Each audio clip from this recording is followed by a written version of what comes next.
Hi, I'm Glen Hiemstra, founder of Futurist.com. People wonder what specifically we can do for you. If you're looking for a keynote speech, a seminar, or a think tank on long-term future trends and how to prepare for the long-term future, if you're looking for some retreat facilitation in long-range planning and preferred future planning, then come to Futurist.com, find the contacts page, and you can use a form that's there or simply email or call us, and we can talk about what you're looking for and how we can provide that service. One of the questions that people have is how can we internalize or use this information about the future? I'm going to give you a couple of examples. One very simple discussion exercise that we often do in short-term kinds of sessions is, given how the world is changing, and given how we do things around our organization, what will we be moving from and what will we be moving to? And that discussion, simple though it sounds, reveals lots of things to people. In fact, organizations are full of people who can say, we ought to be moving from this and to that.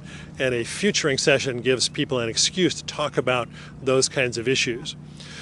A second thing that people do is to try to learn to stop thinking of strategic and long-range thinking as an interruption of work, but as actually what we do. When people do long-range planning events, they often think, well, boy, I'm glad that's over with, now we can get back to work. But in fact, it's the long-range planning ideas that become the core of the work.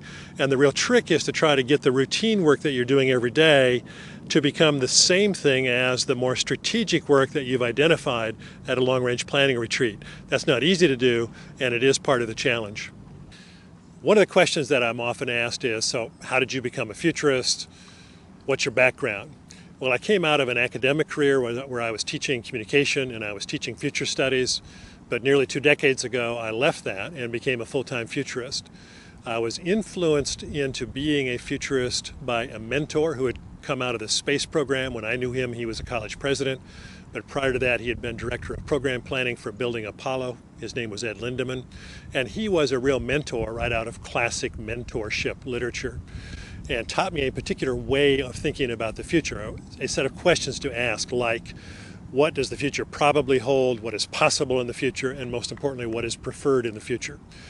In the couple of decades that I've been doing this full-time, I've learned a lot from those who are trend analyzers.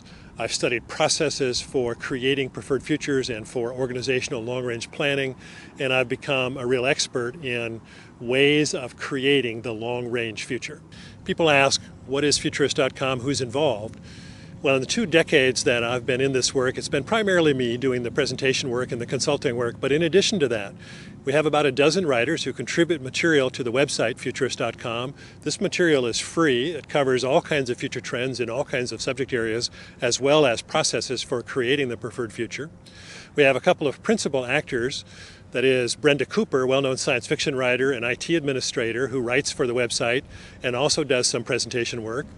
Kana Hudson works for Futurist.com and as a member of the millennial generation has developed a very dynamite program on managing the millennial generation. And then in addition to that, we have some strategic alliances, for example, with the Club of Amsterdam, with an Italian-based consulting company called the Ambrosetti Group. And most recently, we've developed a strategic alliance with a company called New Edge, and through them, we can offer some very in-depth market research and innovation strategic planning that uses one of the most exciting and unique models that exists out there for really developing innovation in your company. As a futurist, I've been a professional member of the World Future Society for more than 2 decades, and I'm also on the steering committee of a tremendous annual conference called Future in Review, which happens in San Diego each May, also known as the FIRE Conference. One of the questions that people have is, do you have any unique kinds of planning models? My experience in 2 decades now of helping organizations do long-range planning is that we often make that process more complicated than it needs to be. And we've developed a very simple model. We call it the 3-cone preferred future planning model. It's framed around 3 questions regarding the future: what is probable, what is possible, and what is preferred. And having worked through those 3 questions, you identify strategies and you identify initial actions, which we've labeled the first wins or the first victories. And people really like this model because visually it captures what they're trying to do. Literally it says, all you need to know to have a strategic plan is, where are you today? Where do you want to go tomorrow, and what are you doing next to move in that direction? And if you can consistently answer those 3 questions, you have a plan. This is Glen Hiemstra for Futurist.com.